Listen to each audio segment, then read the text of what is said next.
Hello, I am currently doing a small little harvest out of my garden, and this really cool plant is called Spilanthes.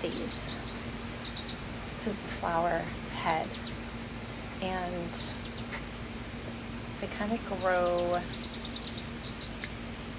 from like a shorter, and they have this kind of like orangish red, and then they get taller as time goes on, and they call it the toothache plant.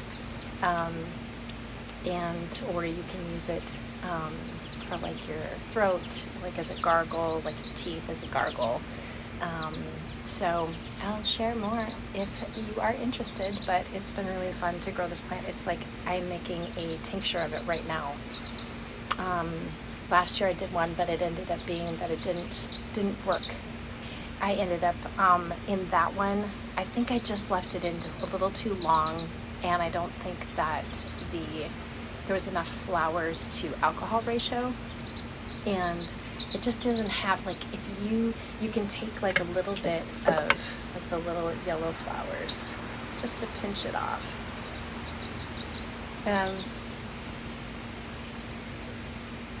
It has a stimulating, so it kind of creates a tingling and kind of a numbing. So that's one of the reasons why they talk about toothache plant, is like if you have like a toothache, you can actually take some of this and put it on, or like I said, create a mouthwash, or a just take the tincture itself. And it is really a cool plant. I don't know enough about its properties and like the energetics of it and stuff, but I'm guessing with maybe the fact that it's stimulating, that it is a fire element. And so and I would imagine it has like antibacterial, antimicrobial properties. So I'm going to look more into it, and like I said, if you're interested to learn more about this plant, I would be happy to share what I learned, because this has been such a fun journey for me of like, I think I started the plant path journey back in like 2017 or 18, and I think I just need to do an actual video on that. Now that I'm starting to feel like I want to start sharing more. I've been kind of in my hermit mode for many years now, and just like being with the plants, working on my own well-being, like realigning with my own well-being, and the plants have been a big part of that. And so I'm just gathering some things from my garden, and these I think I'm going to dry for tea, because they're really lovely for like helping repair the gut lining, as well as like if you make a salve or an oil, which I'm also infusing in oil right now, that I might make into a salve, we'll see, but that I have put that on sometimes like in the later part of the summer, just to kind of help repair like skin, the skin barrier, and I add it into my tea blends, just to continue to help work with repairing my gut lining, because I have had gut issues for as long as I can remember, and sometimes they're doing really, really well, and sometimes they're not. And since the pandemic, my belly has been in kind of almost like a constant state of being bloated and uncomfortable, and I keep thinking it's going to shift with the things I'm doing, and it hasn't so far. So now I'm just paying more attention to that. So I'm just making that more of like a priority now. And just kind of been, that's a very strange sight to see. I have not actually ever seen a cardinal where their head has molded, like the flowers. So I was like, what kind of bird is that? I'm like, oh, it's a cardinal. And I've heard more people talking about that, so I'm not sure why that is this year. Anyway, distractions, but it's just like good distractions of seeing all the critters. I had bunnies this morning chasing each other last night. Oh my gosh, they were like so cute.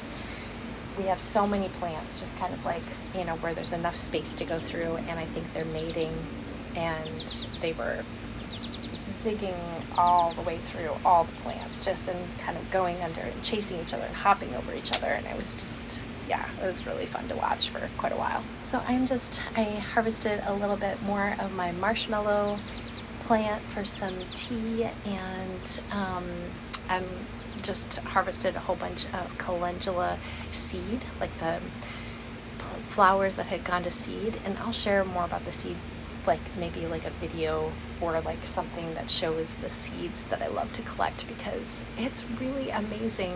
And there's a really cool book called The Seed Keeper that talks about like the indigenous, the reasons why, and just the history of collecting seeds. And it's really powerful. Anyway, and I know that in Braiding Sweetgrass, Robin Kimmerer Wall, is that her last name? That she talks about like the three main ones, which I believe is corn and beans and squash. And in this book, The Seed Keeper, I'm not going to say more about it because I would encourage.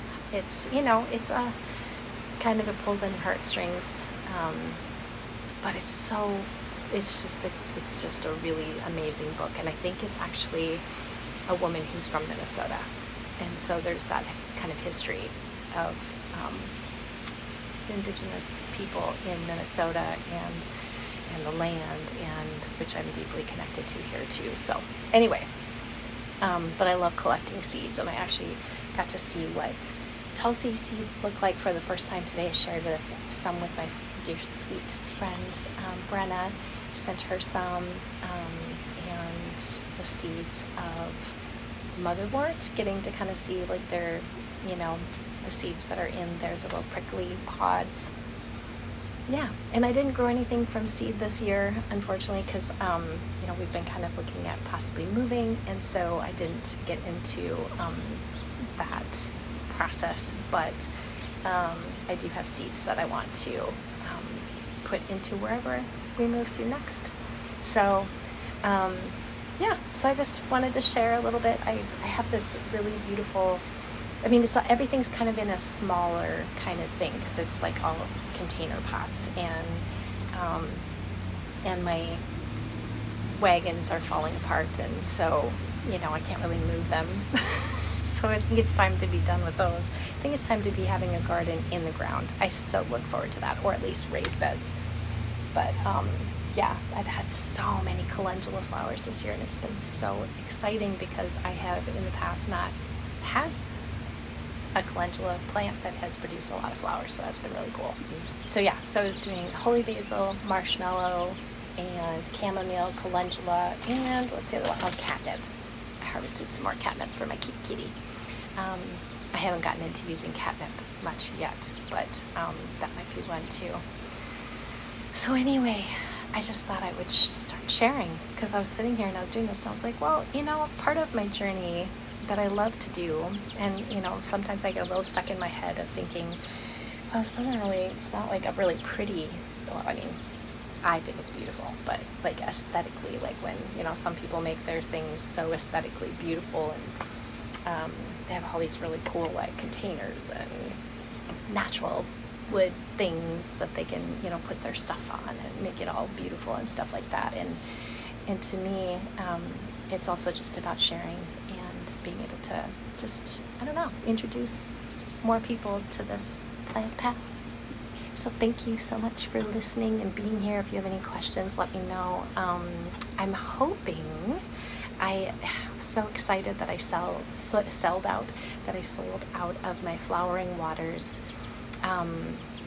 the roller ball that I had harvested this spring, violet and dandelion, with a little few drops of lavender and olive oil. And it was such an amazing process of infusing that oil and collecting and harvesting the whole, just paying attention. Like when I was writing about it, I was paying attention to all the things that I was surrounded by during that, and what these plants grew around, and just the energetics of that, and like what's infused in these plants, just from the earth itself, not to mention like from the stars and the planets, and all that stuff that I love so much. So I was so excited that I sold out of that. And then I kind of got in my, this is such an interesting journey, because then it was like, well, what am I going to make next? And it's like, it doesn't really work quite like that. It's like, what's what am I being guided to create? What are the plants wanting me to harvest? What are the plants wanting me to make? And just listening, because that inspiration flows through me, and that's where the potency, I think, of the medicine, the magic, that comes into it. I think that's where, I'm excited to continue to move forward into this practice of being with the plants and letting the plants guide me and knowing when to share and just trusting that process. Because that was a really powerful experience to create something and have it be, infusing it over 72 hours.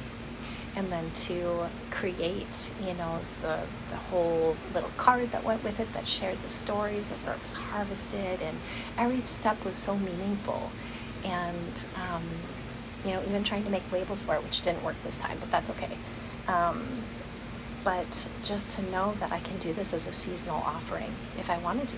And that now the things that are continuing to be in the process is plantain and yarrow and a little bit of calendula from my garden. And I feel like there was one other thing. Plantain, yarrow, calendula, and I feel like there was one other thing I harvested that I can't remember right off the top of my head right now that is being dried, and maybe I will make that into a infused oil, and then I'll make it into a salve. And I know that that particular, it was self-heal. Yes. Oh my gosh, that's been so amazing.